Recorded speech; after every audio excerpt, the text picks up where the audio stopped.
Hello students, मैं प्रकाश कुमार आप सभी का स्वागत करता हूं अपने प्यारे चैनल पीके टीच लाइन में।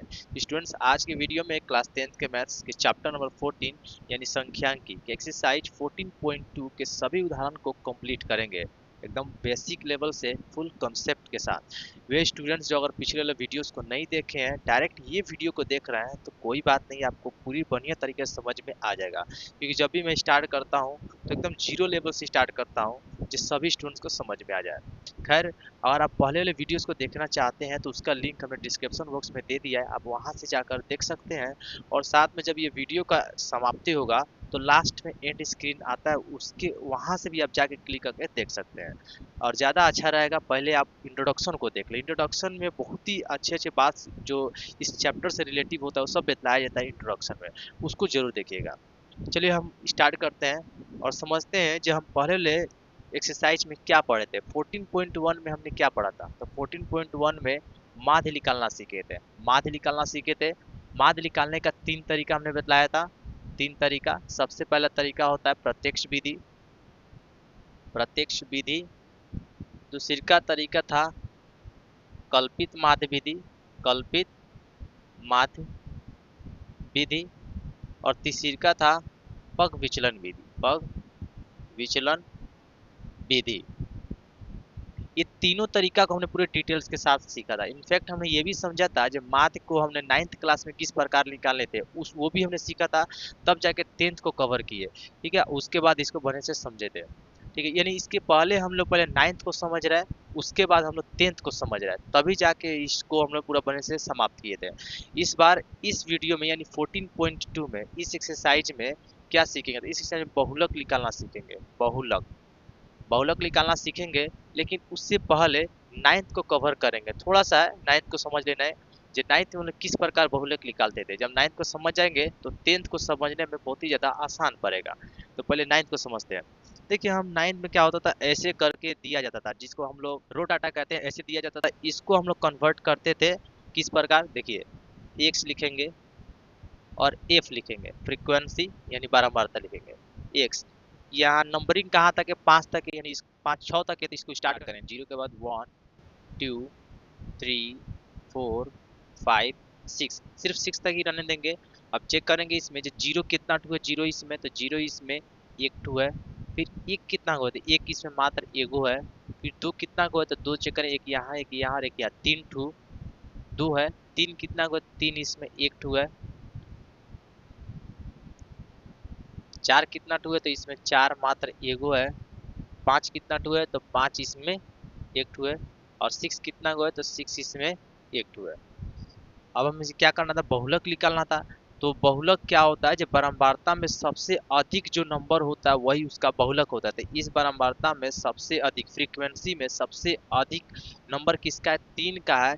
इसका मतलब इसका बहुलक हो जाएगा दो। इसका बहुलक हो जाएगा दो। तो ये बात है 9th क्लास का। 9th क्लास में हम इसी टाइप से निकाल देते हैं। ऐसे नंबर दिया रहेगा, रो डाटा रहेगा, उसको हम लोग इस रूप में बदलेंगे और यहाँ से इसको हम लोग बहुलक इस प्रकार करके निकाल लिए करते थे। लेकिन एक क्वेश्चन आपके दिमाग में आ रहा होगा, सर अगर ये जो है कभी कभी अगर सेम हो जाता है, सबसे मान लीजिए सबसे अधिक तीन है, एक और तीन अगर हो जाता है तो उसका हम बहुलक कैसे देखेंगे? तो उसका बहुलक देखिए, बहुलक माध्य क्या होता था जी? एक ही सिर्फ होता था, लेकिन बहुलक एक से अधिक हो सकता है। अगर एक और तीन भेटा गया तो बहुलक क्या हो जाएगा? दो हो जाएगा, कोई फर्क नहीं पड़ता है। लेकिन माध्य सिर्फ एक होता था, बहुलक कितना होता है? दो भी हो सकता है, तीन भी हो सकता है। तो ये हमने उदाहरण नंबर 4 से हमने निकालना सीख गया है। अवर्गीकृत आंकड़ा से सीखा। अवर्गीकृत आंकड़ा में सीखे बहुलक निकालना। अब वर्गीकृत आंकड़ा में कैसे निकालते हैं? चूंकि 9th क्लास में तो अवर्गीकृत था, 10th क्लास में क्या वर्गीकृत है, उससे हम लोग बहुलक निकालना सीखेंगे। और उसके लिए अब हम चेंज करते हैं, उदाहरण नंबर 4 नहीं, अब उदाहरण नंबर 5 में देखेंगे वो कैसे निकलता है। तो चलिए इसको इरेज करते हैं। तो उदाहरण नंबर 4 को पूरे बढ़िया तरीके से आप समझ गए थे, वहां से हम लोग किस प्रकार बहुलक निकाले थे। इसमें जो है उदाहरण नंबर 5 में ये रियल 10th क्लास का है। चूंकि हम लोग देख रहे हैं 10th क्लास में हमेशा वर्गीकृत आंकड़ा का ही हम लोग बहुलक माध्य कुछ भी है निकालेंगे, हमेशा वर्गीकृत का ही निकालेंगे। अवर्गीकृत जितना था 9th क्लास, यानी हम डायरेक्ट अगर बोला जाए तो अवर्गीकृत 9th क्लास में पढ़े थे, अब 10th क्लास में वर्गीकृत को ही पढ़ेंगे, सिर्फ वर्गीकृत। और इसमें से बहुलक को निकालेंगे। इसके पहले एक्स था तो जिसमें सिर्फ एक एक ही नंबर था और वहां से हमने बहुलक आराम से निकाल लिया था, लेकिन ये दो हो जा रहा है। कैसे होगा, बहुलक कैसे निकलेगा, इसको निकालने का कोई तरीका होगा ही होगा। और जी हाँ, इसका निकालने का तरीका नहीं, एक फॉर्मूला दिया गया, उस फॉर्मूला के अनुसार हम लोग इसका बहुलक निकालेंगे। अभी बतलाइए, इसके पहले वाले में देखे थे तो सिर्फ एक नंबर गया था, इसमें से जिसका फ्रीक्वेंसी सबसे ज्यादा था वैसे करके बहुलक पकड़ लिया करते थे। लेकिन इसमें मान लीजिए 8 ज्यादा है, 8 ज्यादा होने के कारण इसका फ्रीक्वेंसी हम कैसे पकड़े, कौन क्या दोनों को बहुलक बोल दे, नहीं दोनों को नहीं बोलेंगे। इसके लिए एक फॉर्मूला है और उस फॉर्मूला के अकॉर्डिंग हम लोग इसका निकालेंगे बहुलक। इससे पहले उदाहरण नंबर 4 का ये क्वेश्चन क्या कहता है, उस क्वेश्चन को ध्यान से देखिए, स्क्रीन पे आया होगा। तो क्वेश्चन कह रहा है, विद्यार्थियों के एक समूह द्वारा एक मोहल्ले के 20 परिवारों पर किए गए सर्वेक्षण के परिणाम स्वरूप विभिन्न परिवारों के सदस्यों की संख्या से संबंधित निम्नलिखित आंकड़े प्राप्त हुए हैं। और ये जो आंकड़े दिए हैं, चूंकि हमने ये बोर्ड पे लिख दिया है, इन आंकड़ों का बहुलक ज्ञात कीजिए। बहुलक ज्ञात करना है, तो बहुलक का फॉर्मूला क्या है, ध्यान से देखिएगा। बहुलक यहाँ लिखते हैं, बहुलक सही रहेगा। बहुलक बराबर एल प्लस F1 में से F0 को घटाया जाएगा, फिर से 2F1 का डबल हो जाएगा, उसके बाद F0 घटेगा और F2 भी घटेगा और पूरा के इनटू में हो जाएगा H। अब ये हो जाने के बाद में आपको एल पता नहीं होगा, एल क्या है, एच पता नहीं होगा, एच क्या है, F1 F0 सब है क्या। अगर मेरा अंदाजा सही है तो आपको एच पता होना चाहिए कि एच जो है हमने 14.1 में सीख चुका है, एच क्या कहा जाता था, और एल भी हम सीख चुके थे, एल क्या होता था। चलिए ये सब है, ये कौन सा वाला ये समझेंगे। तो हम तो इसमें से पहले पकड़ेंगे F1, यानी ये जो फ्रीक्वेंसी है, एफ आई कहिए, एफ आई, इस फ्रीक्वेंसी में सबसे ज्यादा संख्या 8 का है, इसका मतलब ये हमारा जो है बराबरता का वर्ग है, सबसे अधिक बराबरता का वर्ग है। और इसमें हो जाने के बाद में इसको अलग कलम से, इसको अलग मार्कर से दर्शाते हैं, ये हमारा हो जाएगा F1, इसके ऊपर वाला को कहेंगे F0, इसके नीचे वाला को कहेंगे F2। उसके बाद इस लाइन में जो सबसे न्यूनतम होगा उसको हम लोग डिसाइड करते हैं एल, क्या हो जाएगा, ये एल हो जाएगा। इतना हो जाने के बाद में एच बोल रहा है, एच यानी अंतर, कितने का अंतर है, तो इसमें देखा जाए 1 से 3 2 का अंतर है, 3 से 5 2 का अंतर है, यानी एच देखा जाए तो एच क्या हो जा रहा है, 2 हो जा रहा है। तो सब चीज़ तो हमें इसमें मिल चुका है, तो डायरेक्टली फॉर्मूला अप्लाई करते हैं। अगर आपको समझ में नहीं आया होगा तो ध्यान से देखिए, एक बार हमको हम समझा देते हैं। एल, एल क्या होगा, इसमें जो सबसे अधिक बारंबारता यानी फ्रीक्वेंसी जिसका सबसे अधिक होता है वो F1 हो जाता है, फ्रीक्वेंसी जिसका सबसे अधिक होता है वो F1 हो जाता है। इसके ठीक लाइन में जो सबसे न्यूनतम होता है वो L हो जाता है।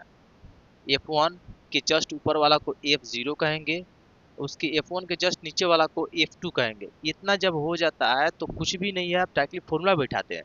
देखिए हमने पहले एक्सरसाइज में माथ जब निकाले थे तो अलग से एक सेक्टर तैयार करते थे, लेकिन इसमें कोई एक सेक्टर तैयार नहीं करेंगे, डायरेक्टली फॉर्मूला पे अप्लाई करेंगे और आंसर खत्म, डायरेक्टली निकल जाएगा। तो एल रखते हैं, इसको अलग मार्कर से निकालेंगे एल। तो एल इसमें का हो जाएगा 3 प्लस F1 8 हो जाएगा, F0 7 हो जाएगा, 2F1, F1 का 2 से गुना करा था, 8 दूनी हो जाएगा 16, F0 7 हो जाएगा, F2 2 हो जाएगा। ये होने के बाद में H 2 3 प्लस 8 में 7 घटेगा तो 1 हो जाएगा, 16 टिक देते हैं, 7 को 2 हो जाएगा 9, माइनस में 9 हो जाएगा, इंटू हो जा रहा है 2, 3 प्लस 1, 16 में से 9 घटाएंगे तो 7 हो जाएगा, इंटू हो जा रहा है 2, तो 3 प्लस 2 एक कम हो जाएगा 2/7। इसका आंसर आगे लिख देते हैं, 3 प्लस 2/7 को भाग करेंगे तो लगभग आ जाएगा 0.286, लगभग इतना आएगा भाग करने पर। इसको जोड़ेंगे तो 3.286, ये आंसर होगा। इस प्रकार से हमने बहुलक निकालना सीखा और आशा कर आपको समझ में आ गया होगा। अगर कुछ भी थोड़ा सा डाउट होगा तो नेक्स्ट उदाहरण में इसको और बने उदाहरण नंबर 5 में जो भी आपको डाउट्स होंगे ये उदाहरण में पूरी तरीके से क्लियर हो जाएंगे। चलिए उदाहरण नंबर 6 के क्या क्वेश्चन से पहले क्वेश्चन को पढ़ते हैं। स्क्रीन पे क्वेश्चन आ गया होगा, ध्यान से देखिएगा। क्वेश्चन कह रहा है गणित की एक परीक्षा में 30 विद्यार्थियों द्वारा प्राप्त किए गए अंकों का बंटन उदाहरण 1 की सारणी 14.3 में दिया गया है। इन आंकड़ों का बहुलक ज्ञात कीजिए, साथ ही बहुलक और माध्य की तुलना कीजिए और इनकी व्याख्या कीजिए। तो देखिए इसमें माध्य भी कह रहा है निकालने के लिए, बहुलक भी कह रहा है निकालने के लिए, इसका कह रहा है तुलना करने के लिए। अब देखिए माध्य भी बोल दिया निकालने था, माध्य अब अगर देख के आए होंगे तो माध्य तो आ जाएगा आपको निकालने, लेकिन नहीं है तो कोई बात नहीं, इसमें माध्य का थोड़ा सा कंसेप्ट है मैं समझा दूंगा। पहले बहुलक तो निकालते हैं ना, बहुलक जो हमें अभी अभी जो तत्काल अभी सीख रहे हैं बहुलक में निकालना सीखते हैं, ठीक है। तो बहुलक निकालने का तरीका हमने बतला दिया है। तो बहुलक जो है इसमें कौन होगा, इससे पहले हम पकड़ते हैं जब फ्रीक्वेंसी में सबसे ज्यादा किसका नंबर है, 7, सबसे ज्यादा एफ है यानी बराबरता जो है इस लाइन का बनेगा, बराबरता का जो है बॉक्स इस लाइन का बनेगा। ये हो जाने के बाद में ये जो होगा F1 हो जाएगा, इसके ऊपर वाला जो होगा F0 होगा और नीचे वाला जो होगा F2 होगा। इस लाइन में जो सबसे न्यूनतम होगा वो हो जाएगा हमारा L। और अंतर कितने का है, अंतर अंतर देखा जाए तो अंतर हो जाएगा 15, H हो जाएगा 15। ये हो जाने के बाद डायरेक्टली हम फॉर्मूला अप्लाई करते हैं, उस फॉर्मूला पे जितना चीज होगा सबको लिखेंगे। एल एल इसमें हो जाएगा 40 प्लस F1 7 हो जाएगा, F0 3 हो जाएगा और 2F1 देखा जाए 2F1 यानी F1 का 2 से गुना होगा, 7 दूनी हो जाएगा 14, F0 3 हो जाएगा और F2 6 हो जाएगा, H 15 हो जाएगा। लिखते हैं 40 प्लस 7 में से 3 घटेगा तो हो जाएगा 4, 6 में से 3 घटेगा, सॉरी 6 को 3 को जो 9 को 9 में से यानी 14 में से जब 9 घटेगा तो 5 हो जाएगा, गुने हो जाएगा 15, 5 तिहाई 15, 40 जोड़ 4 तिहाई हो जाएगा 12 और जोड़ देंगे इसको तो 52 हो जाएगा। यानी हमारा जो बहुलक का जो आंसर है 52 है। ये हो जाने के बाद में माध्य भी तो निकालना है ना, इसका दोनों का तुलना कर रहा था, माध्य भी निकालते हैं। और माध्य निकालने का जो तरीका है, माध्य माध्य का फॉर्मूला पहले लिख देते हैं। माध्य निकालने का 3 तरीका है, लेकिन हम सिर्फ एक ही तरीका को बतला देते हैं। अगर आपको तीनों तरीका जानना है तो इसके लिए तो उस एक्सरसाइज में जाना होगा, तभी जाकर बेटर तरीके से समझ में आएगा। इसलिए हम एक ही तरीका को आपको सिर्फ बतलाते हैं, सिग्मा एफ आई एक्स आई बटे सिग्मा एफ आई, ये है इसका फॉर्मूला। और ये किसका फॉर्मूला है, तो प्रत्यक्ष विधि का फॉर्मूला है। ये आसान इसलिए है क्योंकि ये एफ इसका न्यूनतम है, 10 से छोटा, इसलिए इसी को हमने समझाना सही समझा है। तो इसमें देखिए सिग्मा के मतलब होता है योग, मतलब जोड़ना होता है। एफ आई फ्रीक्वेंसी दिया हुआ है, एक्स आई नहीं दिया हुआ, एक्स आई निकालेंगे। और एक्स आई निकालने का तरीका भी आप जानते होंगे तो बहुत अच्छा बात है, नहीं जानते हैं तो यहाँ से समझेंगे। एक्स आई निकालने का तरीका है जो दोनों को जोड़ दे, वर्ग अंतराल में दोनों को जोड़ दे, 2 से भाग कर दे, दोनों को जोड़ दे 2 से भाग कर दे। तो 25 और 10 35, 35 को 2 से भाग कर देंगे, 35 को 2 से भाग करेंगे तो 2 एकम 2, 2 सत्ते 14 और 2 पच्चे हो जाएगा 10, यानी 17.5। फिर इस दोनों को जोड़ देंगे तो 40 25 को जोड़ेंगे तो 65 हो जाएगा, 2 से भाग करेंगे तो 2 तिहाई 6, 2 दूनी 4 और 2 पच्चे 10 हो जाएगा 32.5। इसी प्रकार इस दोनों को जोड़ेंगे, 40 और 55 को जोड़ेंगे तो 95 हो जाएगा और 95 को 2 से भाग करेंगे तो 2 चौके हो जाएगा 8, 2 सत्ते हो जाएगा 14, 2 पचे हो जाएगा 10, ये हो जाएगा 47.5। ये हम बार बार जोड़कर 2 से भाग करें, इससे बढ़िया है जब अंतर देख लेते हैं। अंतर कितना का, अंतर 15 का है, इसका मतलब इस बीच में भी जो अंतर होगा 15 का होगा।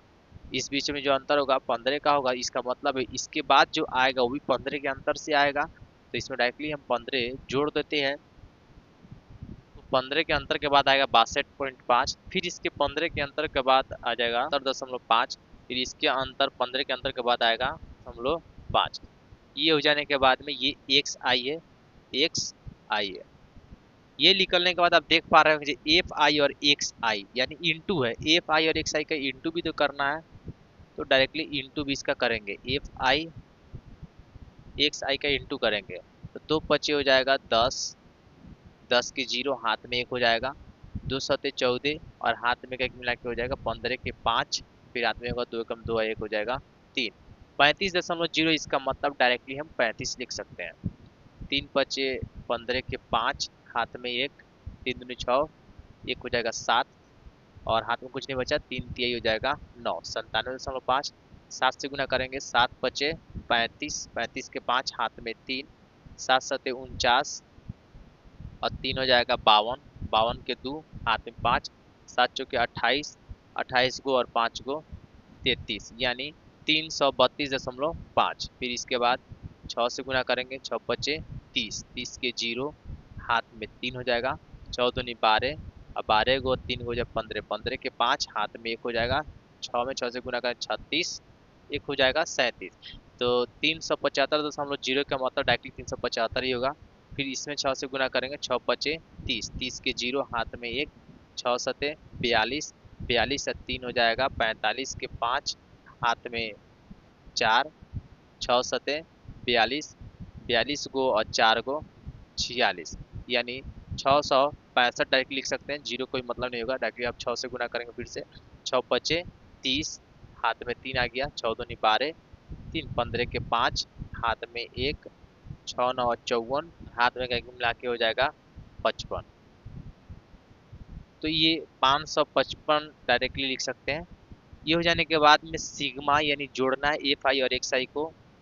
तो यहाँ से एक लाइन थोड़ा सा मिटा देते हैं, यहाँ से गिर देंगे, सिग्मा एफ आई एक्स आई इसको जोड़ेंगे। तो पूरा को जोड़ने पे आ जाएगा 18 60, इतना ही आएगा। ये जोड़ के चेक कर लीजिएगा। ये होने के बाद में देख पा रहे हैं सिग्मा एफ आई, सिग्मा करना है एफ आई का भी यानी इसको भी जोड़ना है, तो इसको भी जोड़ देते हैं। तो इन सभी को जोड़ेंगे तो इन सभी को जोड़ने पे आ जाएगा 30। ये तो सभी हो चुका है। अब डायरेक्टली माध्य का जो फॉर्मूला है इस पे इसको बिठाते हैं और तुलना करेंगे। तो इसको ब्लॉक कलम के मार्कर से ही बनाएंगे, इसको यहाँ पे बना देते हैं, शायद जगह पता नहीं दिखाई दे रहा होगा कि नहीं। सिग्मा एफ आई एक्स आई ये 18 60 बटे सिग्मा एफ आई ये हो जा रहा है 30, एक जीरो से एक जीरो कट जाएगा, 3 के पारे से कटाएंगे, 3 छक 18, 3 दूनी 6 62। तो ये माध्य जो हमारा 62 आया और बहुलक जो है 52 आया। तो तुलना करने का मतलब ये है जो बहुलक 52 है यानी अधिकतर स्टूडेंट बहुलक में अधिकतर जो संख्या तो उसी को ना हम लोग बहुलक बोलते हैं। तो अधिकतर स्टूडेंट जो है 52 नंबर लेकर आया है और माध्य यानी 62 कहने का मतलब है यानी सभी स्टूडेंट 62 नंबर लेकर आए। ये है माध्य और बहुलक का अंतर। तो चलिए ये समाप्त हो गया है। अब नेक्स्ट वीडियो में हम लोग एक्सरसाइज का सॉल्यूशन के साथ वेट करेंगे। क्वेश्चन नंबर 1, क्वेश्चन नंबर 2 ऐसे करके सब क्वेश्चन का सॉल्यूशन करेंगे। अगर वीडियो आपको अच्छा लगा हो तो वीडियो को लाइक जरूर करिएगा, चैनल को सब्सक्राइब करिएगा और शेयर भी कर दीजिएगा, और अच्छा लगा हो तो कमेंट जरूर करिएगा।